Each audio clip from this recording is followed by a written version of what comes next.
said no to Cyclops. Ryan Gosling. I mean, you know. I would go with James Marsden any day there.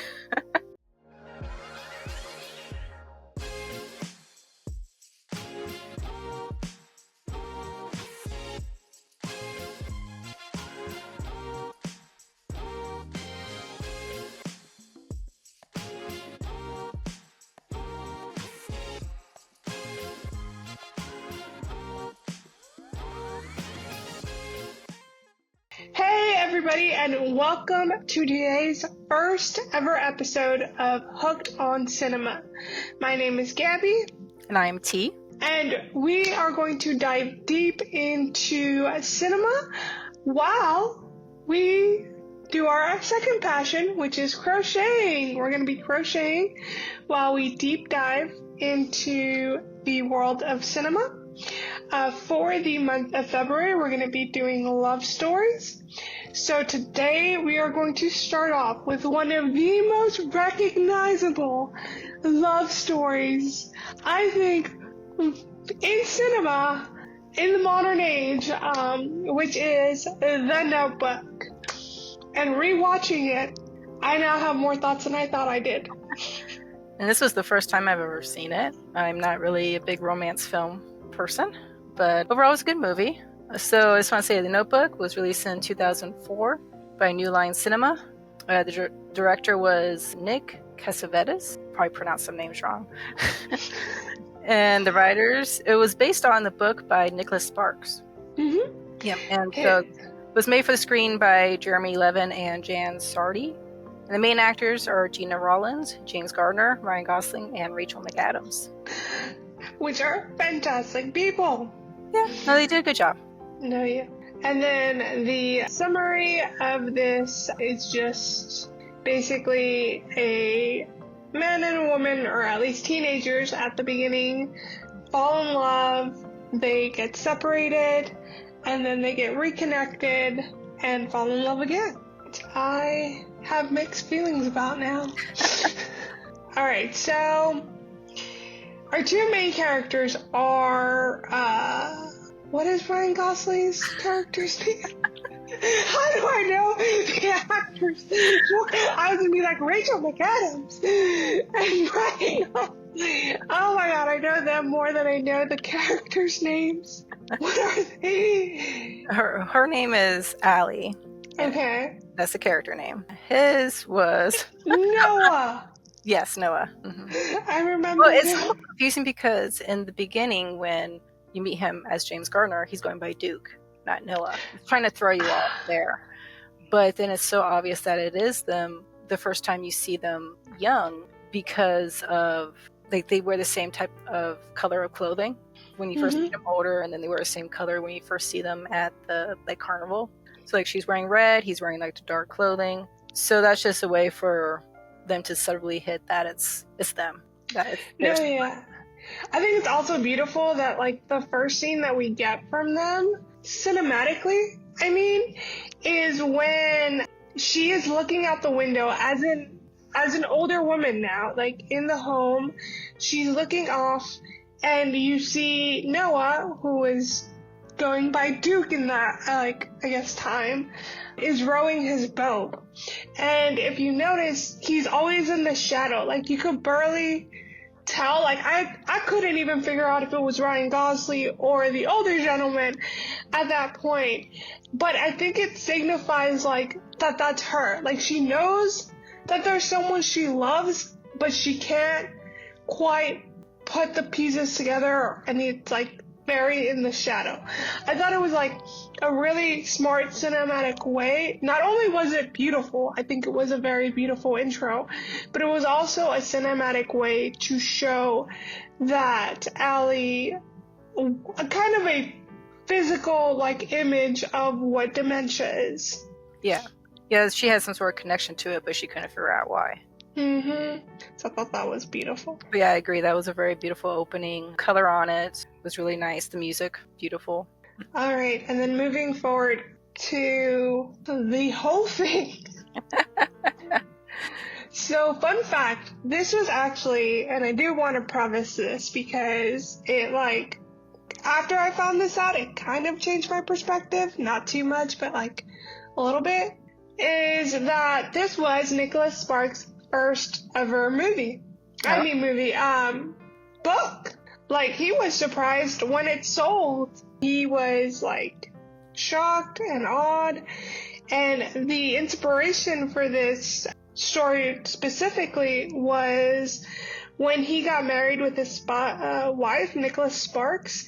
His wife's grandparents could not make it to the wedding, so they ended up going there. They like dressed up like if they had gone to the wedding and everything.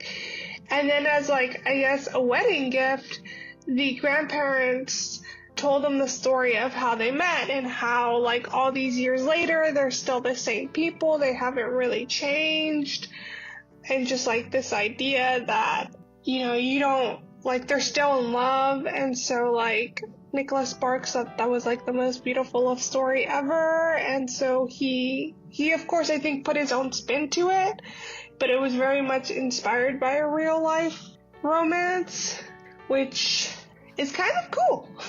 Well, it's just the standard love story that everybody who wants that long-term relationship, you grow old together, just part of human nature, want that in their lives. Which I think is why it's tested the test of time and is still very popular.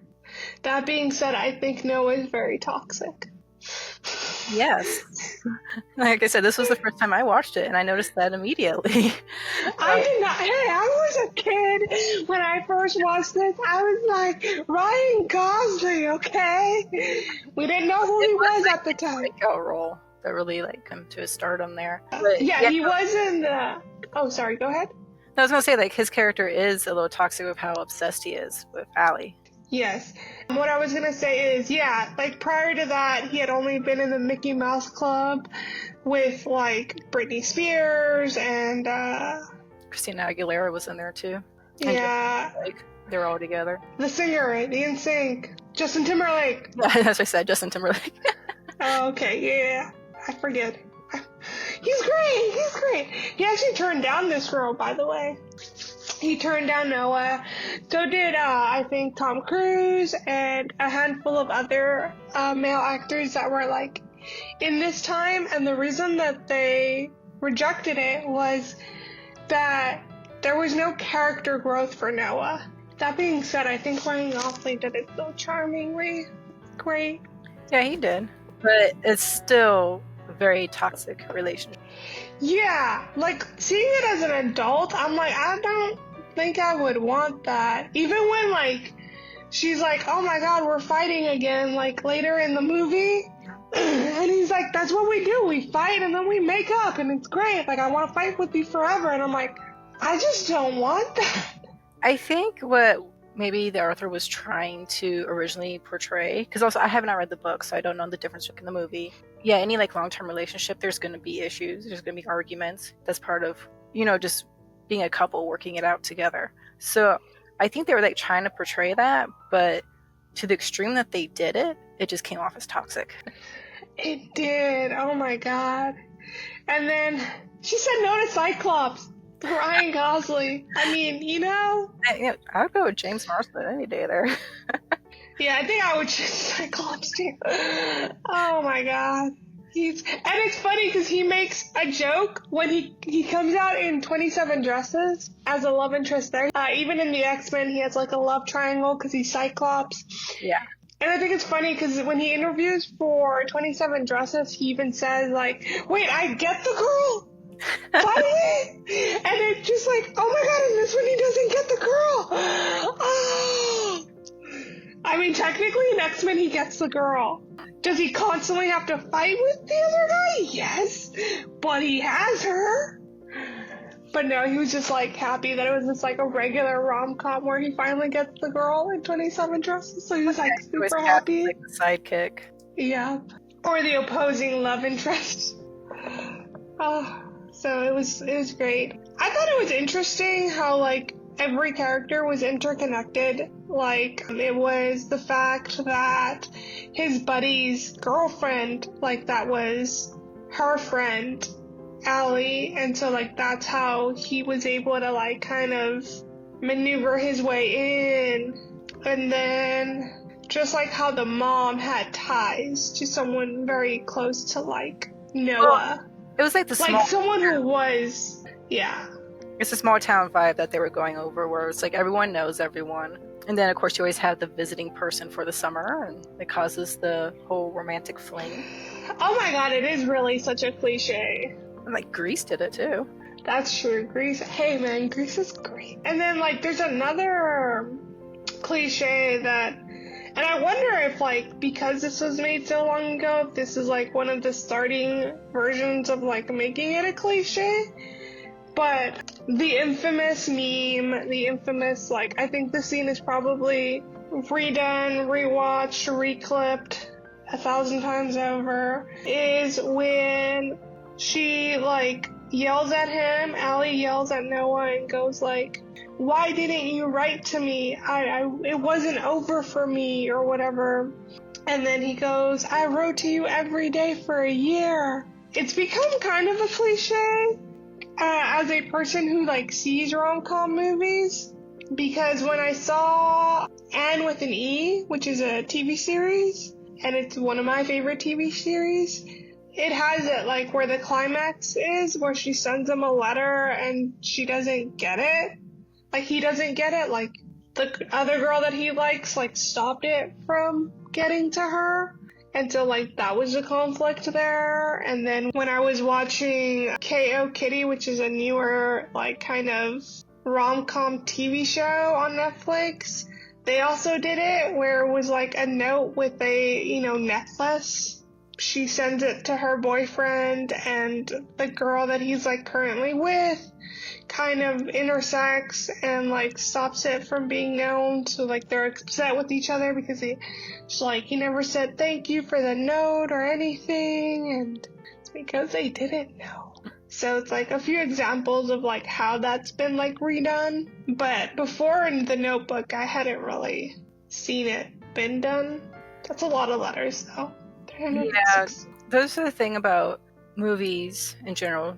It doesn't matter which genre, it goes through all of them, but the ones that work follow the same type of formula, and that's why they work. Sometimes you do get the new movies that might start a new trend in that genre, and once that the companies and all see that, they just keep putting that in because then they know their movie's going to be good.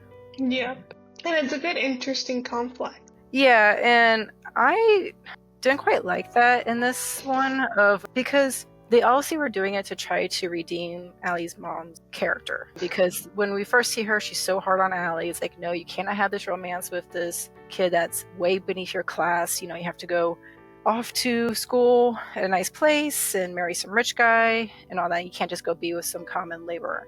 And like at the beginning, it really showed that probably her dad would have been more sympathetic to her situation, because her mom was just like so hard-nosed, like, no, you cannot be with him. And then, of course, we see her hiding the letters. Well, we don't know if she hides them or destroys them. It was kind of like, she's, of course, intercepting them, so Allie doesn't get them. And then, all of a sudden, at the end, she has all the letters, and she confesses to her daughter that, hey, she had the same type of romance, too, when she was about her age. And I saw that as a way, like, they were trying to redeem her. But then, I mean, I'm just considering it like, well, why didn't she have more sympathy towards Allie then? Because obviously she still had feelings for this guy that she left from the small town because her father didn't like it, and she was just like repeating the whole cycle. No, yeah. And I thought yeah, you're right. Like, that scene was probably the worst, because to me was the defining measure. I think Allie wasn't gonna choose Noah until the mom did that, and the fact that her mom is still hung up on the guy years later, like, I think she just wouldn't want that. And so I think that was, like, the deciding vote of, like, Allie choosing Noah. I think before that she might have actually chosen Cyclops. I don't know his name. I know it's not Cyclops. I'm just going to refer to him as Cyclops from this point forward of the podcast. Is the other love interest is Cyclops. Some actors, man, you have a notable role and it sticks with you. True, but the character he was playing in this one was Lon Hammond. Who's going to remember Lon Hammond? Cyclops!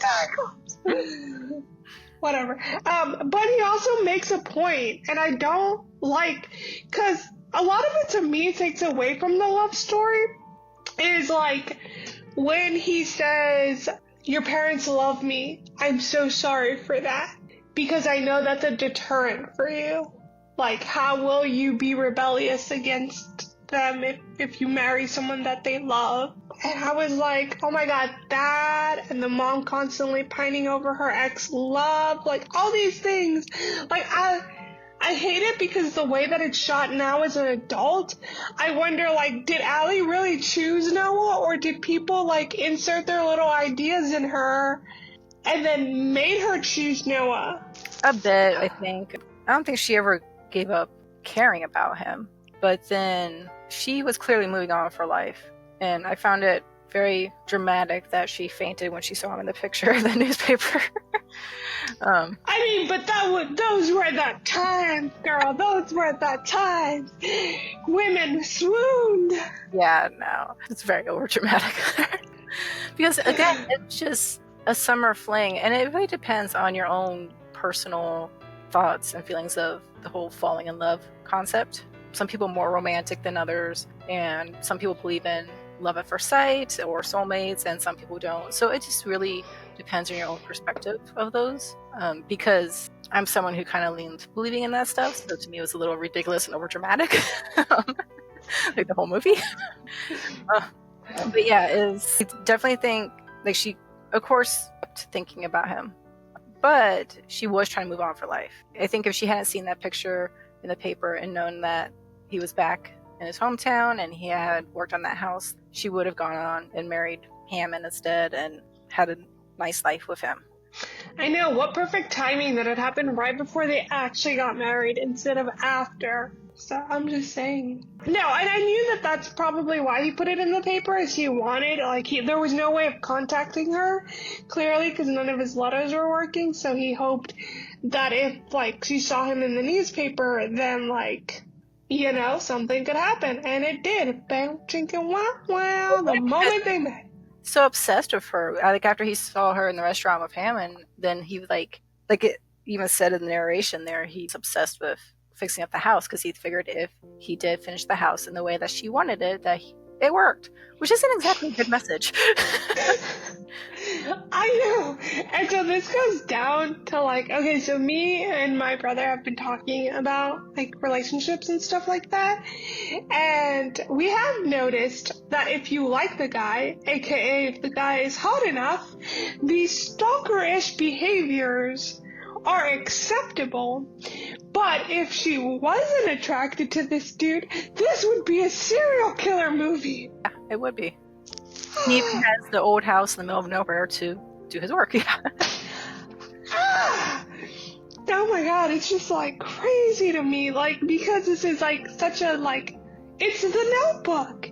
But, like, now, I don't know, seeing it in a, I don't want to say more cynical, because I like to think that I still believe in love. Like, one of my favorite movies to this day is still a Nicholas Sparks movie. It is his Walk to Remember, which is the first Nicholas Sparks movie I'd ever seen. It's also the first book I ever read of his. Drastically different only because they modernized it and they made the main character like a bad boy in the definition of the time that the movie was made, rather than bad boy in the time frame that the book was made. But other than that, like, the story's literally the same, and I love that.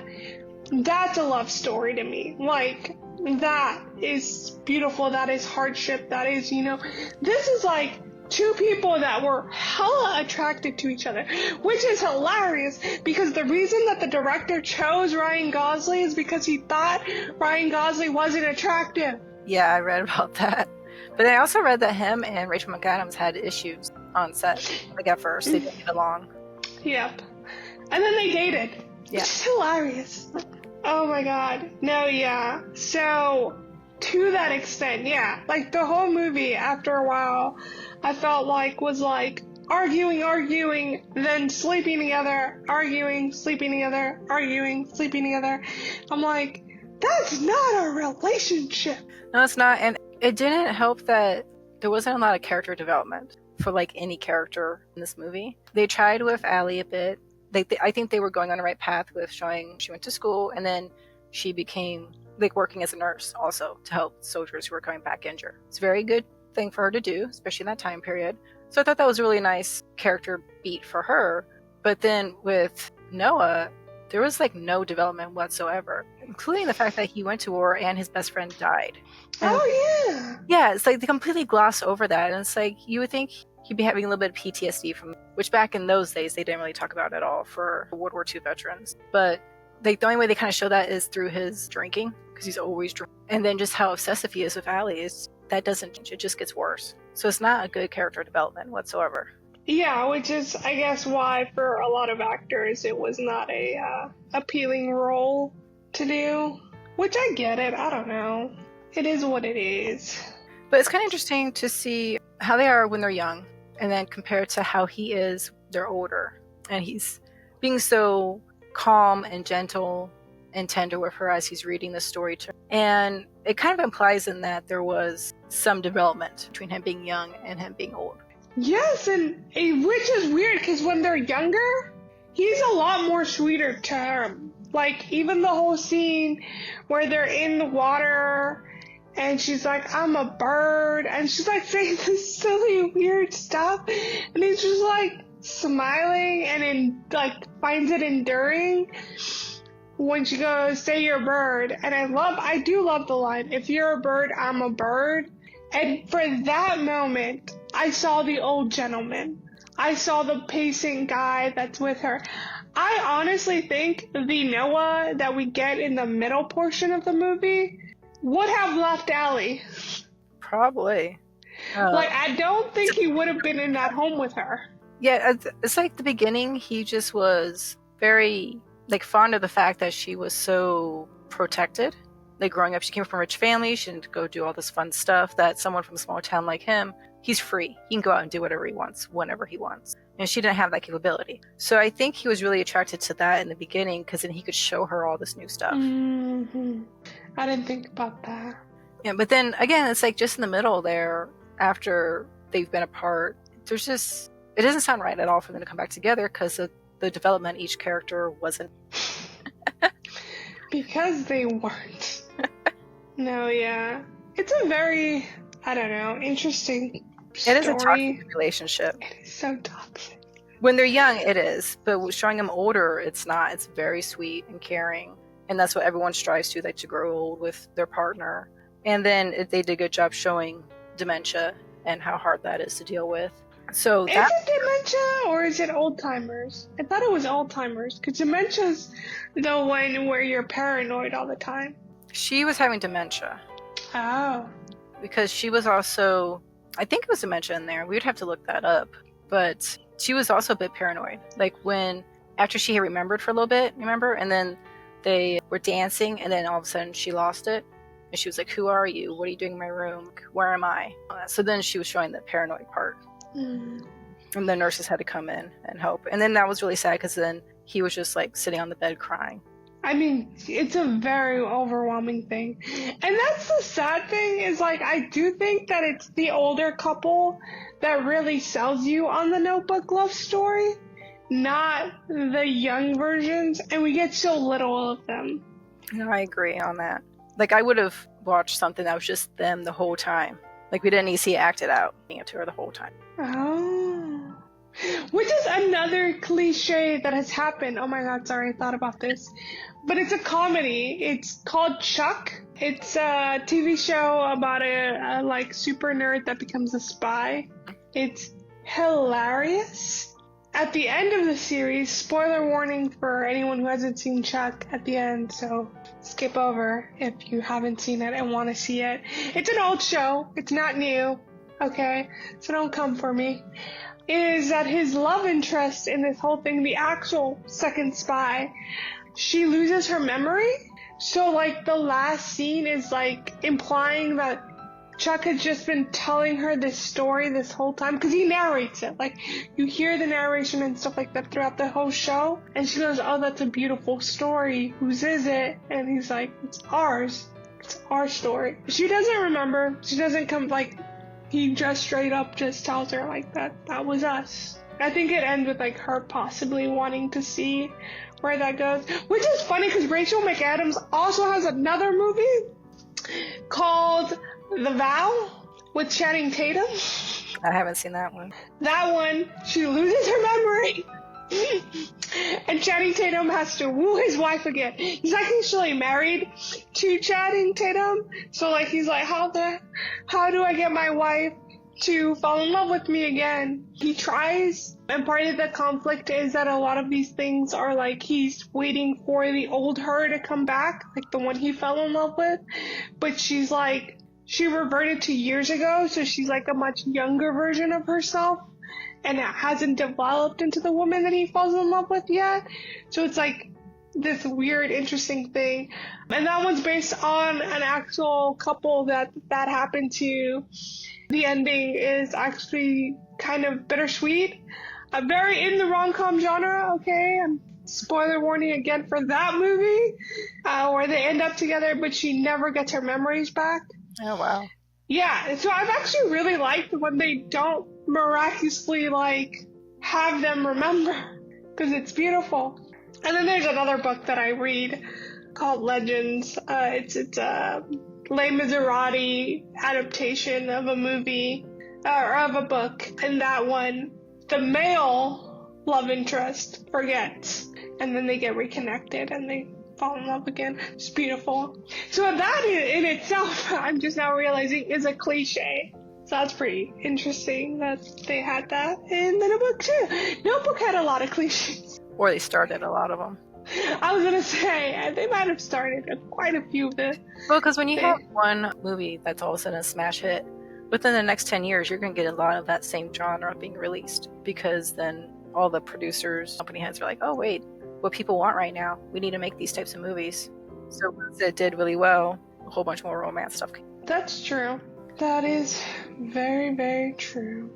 Now, one thing besides me just being cynical of romance stuff that I found really hard to like believe was that Ryan Gosling looks like a young James Garner, because I have seen James Garner and stuff when he's young. Like the thing that made him a star was an old Western called Maverick. So I've seen him in that, and he's young. They look nothing alike for that. So it was just like, he does not turn into him. There's no way. I know, even now that Ryan Gosling is older, he's like, no, dude, you're not going towards that look at all. No, not at all. I'm not gonna lie, as I now see, like, I resaw it, I did think that I'm like, I can kind of see her, like Rachel McAdams and the older actress. But then at the end, before he has like his heart attack, whatever, has the facility for a little bit, and he's looking at the old photo albums, what they did was they took the actress playing the old Allie, I don't remember her name, Jenna Rollins. They took some of her old photos with her husband and photoshopped young photos of James Garner onto her husband. So kind of like, that's what they did. But then when you look at that, seeing a younger James Garner, you're like, how does Ryan Gosling turn into that? Well, no, and that's what I thought too when I saw that sequence. It wasn't until I saw that sequence I was like, oh, they shouldn't have done that. They should not have done that. And besides, James Garner has like dark hair. Ryan Gosling's always like blonde. Just, it didn't work. Like, he did, I guess, wear contacts to match eye color to James Garner, which that was good, but it's like, I think he should have like tried dyeing his hair. No, and that's the funny thing is Ryan Gosling wanted to do all that things. He asked the director, he's like, hey, do you, like, I'm willing to wear contacts. What do you want me to do about my hair? And the director was just like, look, all I know is the guy has brown eyes. Do with that what you want, and I don't care about the rest. You do you. And I do think that back in that days, a lot of the chemicals for your hair, that's like if you don't get the right people, you can mess up your hair for like life. Ask freaking Tom Felton, okay? Tom Felton will know.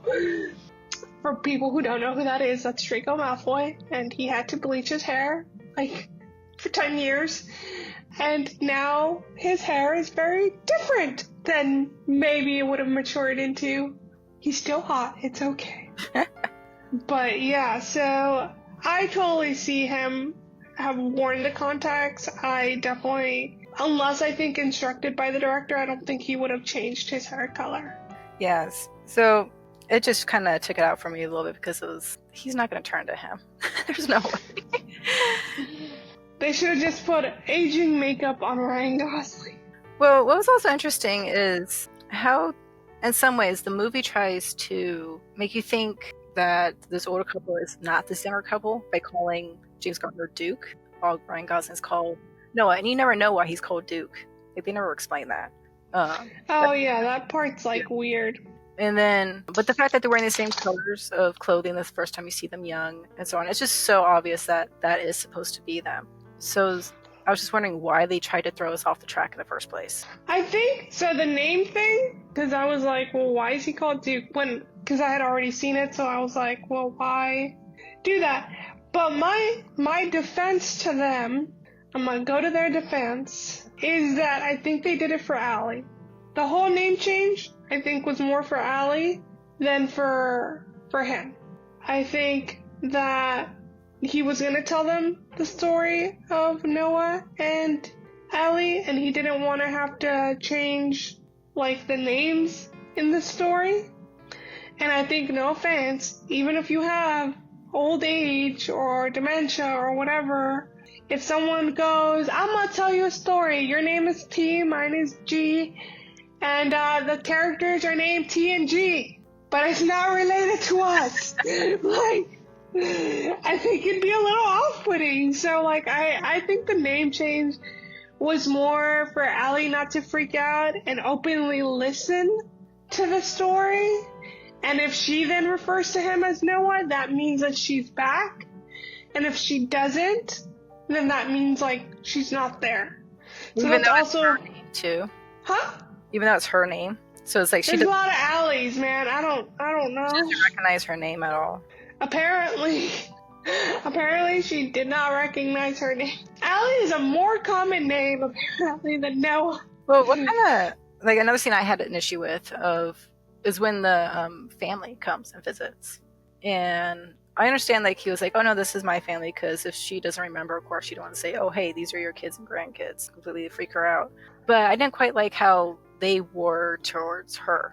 They just kind of, like, you know, sat there and stared. And said, oh, she's having a good day, just because she's not being argumentative or violent, which can happen. You have those, but I don't know. They didn't seem like to really want to engage her, and I had an issue with that, because it's like, that is your mom and grandma. You should have tried to engage her, even though you know she might not remember you. So I do agree with you that some of them should have acted, at least one or two of them, especially the younger kids who don't understand dementia.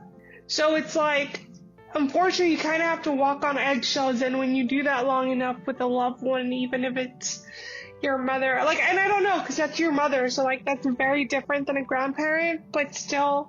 So, like, that's why I would get if the kids wouldn't have been, but you're right, like, her kids should have. But honestly, I read it as more like they had already said their goodbyes, they had already distanced themselves. It's very cold-hearted, it's very, like, not cool in any way, shape, or form. But to me, I took it as, like, to protect themselves from the loss of their mom. They've either accepted that she's dead in every sense of the word, other than, like, this woman happens to look like my mom, or they didn't want to trigger her in any way, shape, or form and say anything, and so they didn't say anything. And it seems very, like, cold and distant, but it's like, they were just trying to be...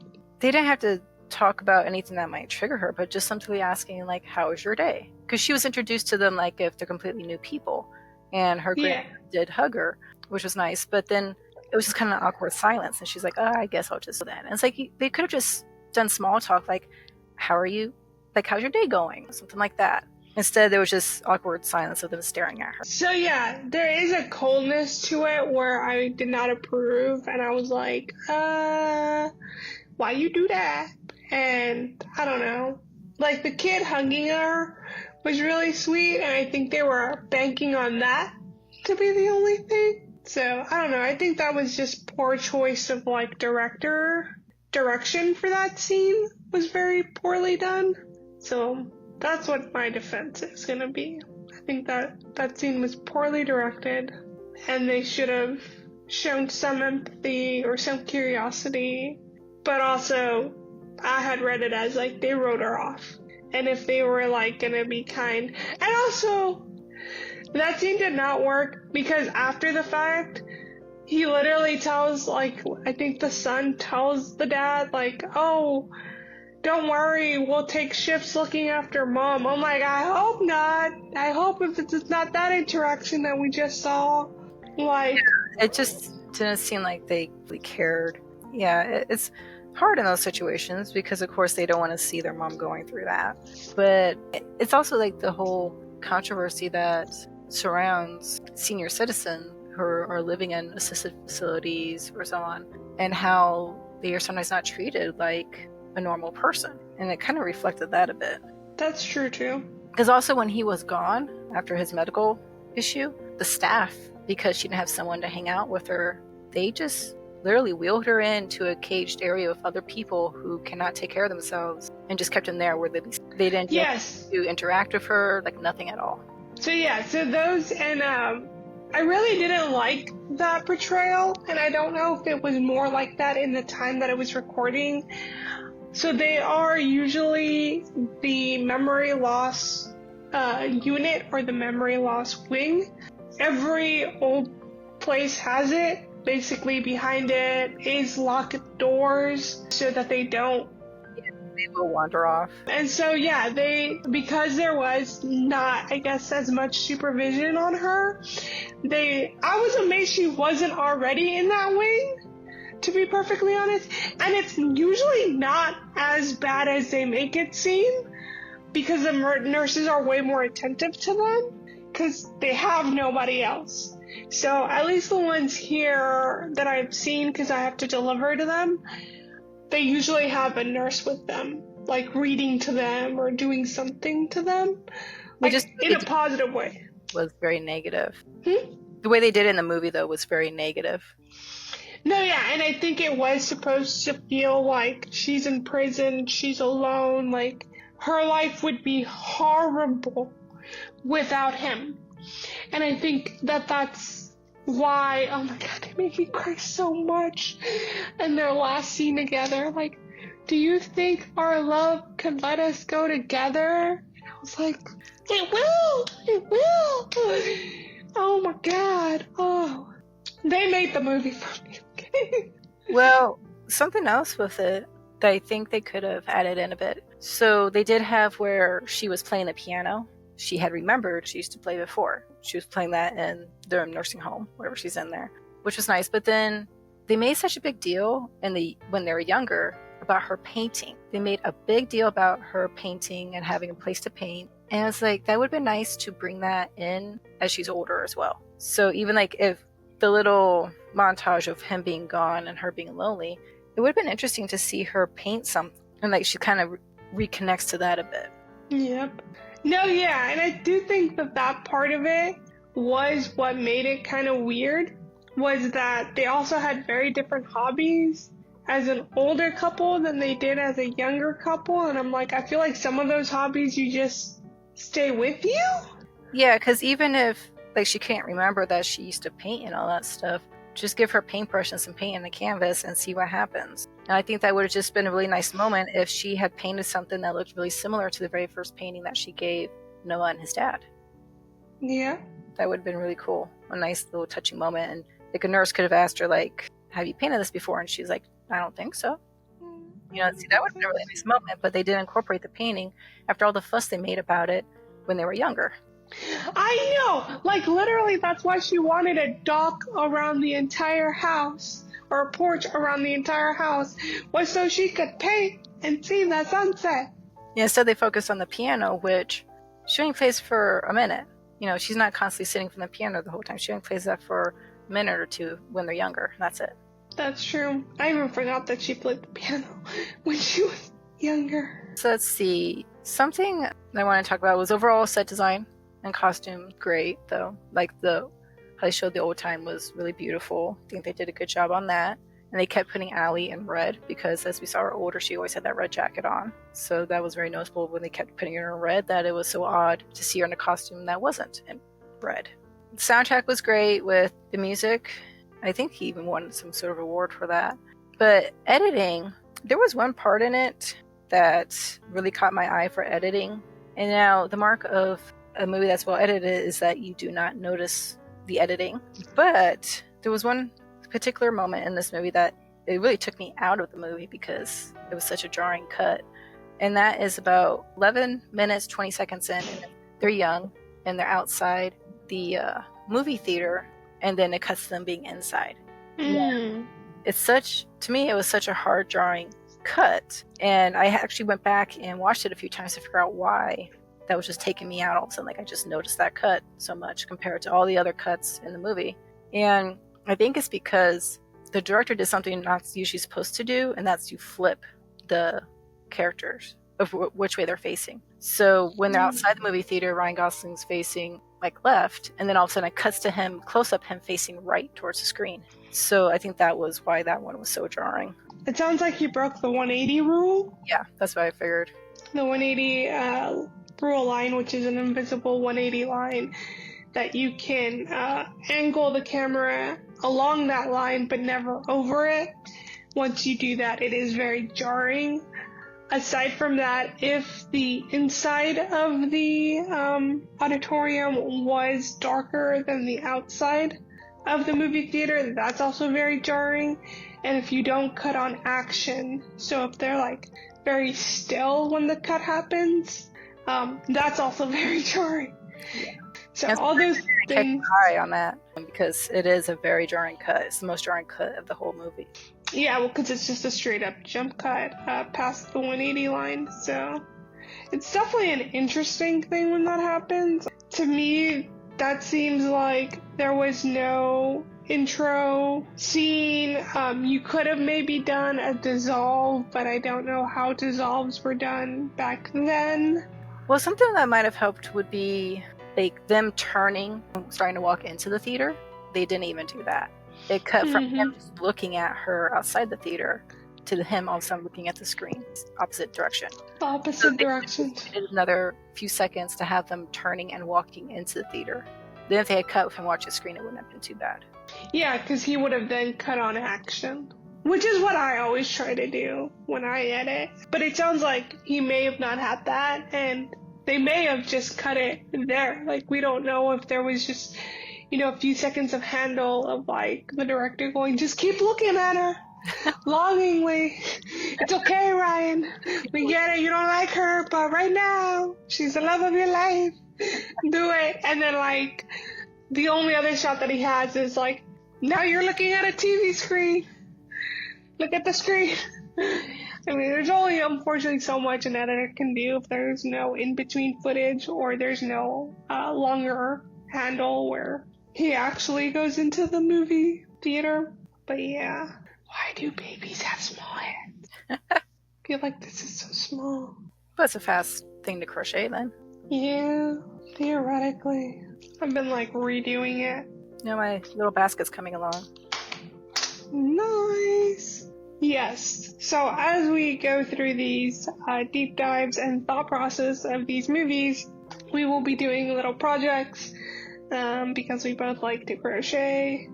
Yeah, so this is just our first recording, kind of feeling it out here as we go through a few more. We'll get a little groove and be a little more clean with it. But also, I just want to say, we both have studied film, and this is why we like to analyze movies and TV shows just in our off time as a hobby. We look at the editing, sound, sets, directing, all of it, because we have studied that stuff. And like G has worked in that field for a bit. Very little, but yes, a few studios. Yeah, so if you're all wondering why we want to talk about it, or like what are our credentials to talk about it, we have studied it. We don't know everything, of course. We fully admit that. But we do know a bit of the insight on how movies are made and why certain things are done. Like I was saying earlier, of how there's a formula in each genre. So a writer just needs to start with that formula, and they know that their script would be sold at least, and at some point the studio might make it. But what makes it different and a box office hit is what they have to figure out while still following that formula. Because if they deviate too far from that formula, it's not going to work.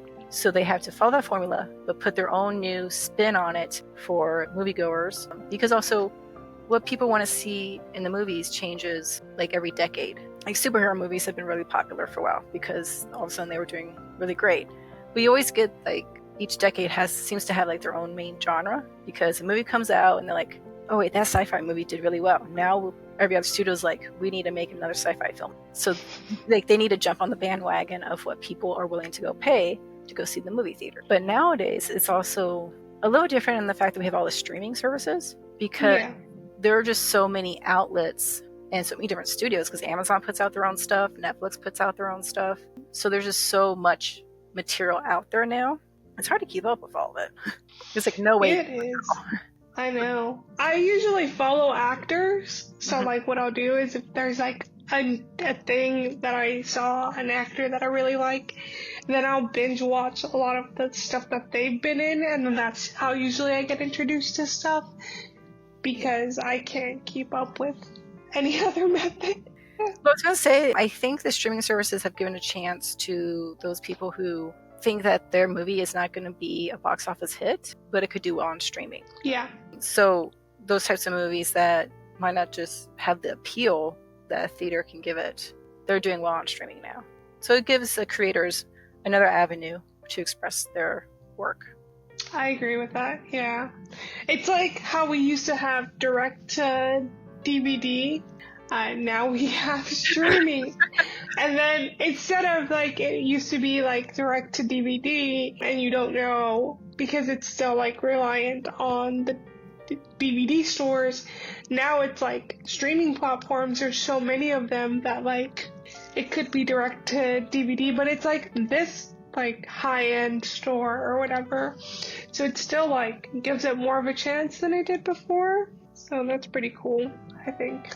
Yeah, and the streaming, you always hear about how a movie that might not have done well at the box office several years back is all of a sudden streaming, like on Netflix, for example, and it's doing really well on there. So throughout movie history, there's always like the cult favorites. So they'd be movies that would be released, they never did well, they played at the box office, but then they got a following from being played late night on TV, or then people who would get the movie on VHS or Laserdisc back in the day. So those just got a cult following, and now it's kind of the same thing, but streaming, of a movie that didn't do well before is re-released on streaming, and people they flock to it for whatever reason. For good reasons, I hope. It could be the actor. Maybe that movie was before they made it big, and then all of a sudden people are like, hey, I love this actor. Oh, this is popping up in my queue now. It shows as this actor's in it. I like them, so let me watch it. So I think that's one of those reasons too. That's a fair reason. Oh, yeah. And as we saw from the notebook, as of recording this podcast, it is not on any streaming platform other than to purchase on Amazon Prime, which we did have to purchase it, both of us on our own accounts. If you want a link for that, we did make an affiliate link to the notebook, both the book or movie, specifically more the movie, just if you guys want to know where to watch it. And I think we'll try to keep you guys updated on where to watch these things, because I know it's kind of like hearing us discuss it, and then like we'd love to hear your opinions of it. Like, do you think Noah's toxic? Do you think he's a dreamboat?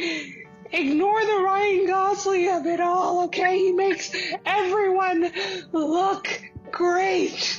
He does. We would like to hear in the comments then if you guys thought, you think the relationship is toxic now, especially if you saw the movie before when you were younger and you thought, oh, this is like the best love story ever. Now, if you see it several years later, does your perspective on it change? So we'd definitely like to hear that you felt that way as well. Yep. And don't let Ryan Gosling fool you, okay? It's funny, he got in trouble with Greta Gerwig, which is the director for Barbie. Oh, yeah. Because she got Ryan Gosling as Ken. Mm-hmm. And guess who was the most beloved character in Barbie? Ken! Yes! You just can't. When it's right. Oh my god, I felt so bad for him, okay? I actually surprisingly liked that movie more than I thought I was going to like it, but Ryan Gosling was a huge part of that reasoning. Well, it's also a way that studios they start a movie with an ace up their sleeve, the casting. So they might have a script, and they might have a director attached to it, but maybe the director is a bit of an unknown, the writer of the script's an unknown. Then how they get around that is by casting A-list actor stuff, because they know, they experience that actor already has a fan base. So when they see, oh, this actor's in this movie, I'm going to go see it. So they already know they have an audience when they do that. So with something like Barbie, which could have been, I mean, in some ways was also just like controversial or talked about, you know, it opened up a lot of conversations. So whenever they have something like that, they look at the script and like, we're not 100% sure. They're going to need to put some people in there that they know is going to draw people in. Yeah, because they got Megan Margot, I think is the Barbie. I don't know. Harley Quinn is the Barbie. Yeah, I forgot her first name, but yeah, they got her. Well, she was already doing great, like her career's doing well, but also it's a matter of grabbing both men and women, or however you identify. You know, it's grabbing everyone's attention to come to a big blockbuster hit. So you have to have something in there for everyone. You have to have plenty of eye candy for everybody. Yes. Mm-hmm. I know they had Simu, the actor who plays Shang-Chi. From Marvel. I was like, he's the other cat? Yay. Yeah, so they had plenty in there, but that's something that studios do, though, because you're not supposed to do this when you're writing a script. You're not supposed to already picture which actor you want to play it. You can be like, it is Ryan Gosling-esque type character, but you're not supposed to be writing a script specifically because the chances of you actually getting them in, like, to do the movie is very small, unless you're an A-list screenwriter with a lot of backing, a production company. So if you're writing scripts, you're supposed to just kind of describe the character. If you absolutely need to, you can say it is Ryan Gosling as this, it is a Paul Newman type figure or whatever, you know, kind of go off, especially the old Hollywood actors, to kind of get your meaning across of how you want this character to be portrayed on screen. But never be like, it needs to be played by Ryan Gosling. This one needs to be played by Rachel McAdams, because also you never know who the new talent is that's coming up. You could find that's true too. Really great talent, and that's actually what I think needs to be done more often. Because we keep getting movies of like the same actors, which they're good at their jobs. That's why they keep getting cast in them. But it'd be nice to see more of unknowns being cast in lead roles and really given a chance. And I think that's what Netflix is doing. Netflix is like trying to get more unknowns and then like give them a bunch of projects. Kind of like what Disney Channel did. Was like they'd get like one or two unknowns, start putting them in like all these shows and movies, and then like they then gain a name because of that. I think Netflix is now doing that, so that's pretty cool. I think it's also easy for Disney because they have so many children's shows with young cast. So they can always get in there and they figure out, like, maybe this kid's only on this kid show for one episode, you know, just like a little guest thing. But then they see potential in him and they're like, okay, we need to keep our eye on this actor. And then they get him something else later on. So they have an avenue for that. They do. It's beautiful. So any final thoughts? Any wrap-ups? Anything? I don't know if I'll ever watch this movie again. I mean, it was very sweet at the end, but it was so toxic, the relationship. It was, yeah, like the majority of the movie, I'm like, why do people love this movie? Because this is such a toxic relationship. So to be fair, when I watched it when I was a kid, I really focused in on they loved each other when they were young. They grew old together. She didn't leave, or he didn't leave her when she started to forget. Oh, see, that's what saves it. But it's just when they're young, they're just so toxic to each other. I know, and I guess it's because that's kind of like my parents' love story. They met when they were very young, even younger than Noah and Allie, and they're still together to this day, thankfully. So it's like, to me, it was like, oh, that's such a great love story. But yes, as an adult, I'm like, you should have chosen Cyclops. No, I agree. Also, just want to say, too, because I forgot to mention this earlier, and it's probably a reason why I don't watch a lot of romance movies, because like the pace, it was so slow, because a movie like this, it's all about the characters and the relationship, compared to like, you know, an action film, it's moving fast. This has to move slow. So for me, I just found like the pace extremely slow. That's fair. I did too, though, but that might have been like, I think it's even slower than like regular romance because it's not like a rom-com, so there's like not comedic elements to it. Also, It's like the drama time. romance, so the drama part in it is what's making it so slow. Yes. And also the time period that it is, and then the fact that it was a novel before it became a movie also lengthens it. Because, like, I feel like most directors feel like they need to add more character development to these characters that the book readers have fallen in love with. Yeah. Even though there was none for Ryan Gosling. Yeah, no, nothing positive. Share your final thoughts down below. We always love to hear from you. In our community section tab, we will be listing our next movies for the following month, as well as adding a poll for movies to possibly watch, I believe, in April.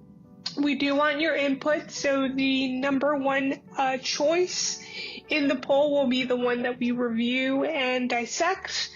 And then if there's any more information that you want to know about certain movies that are coming up, that we can maybe research a little bit more than we would normally, let us know, because we definitely want to be those people that dive deep.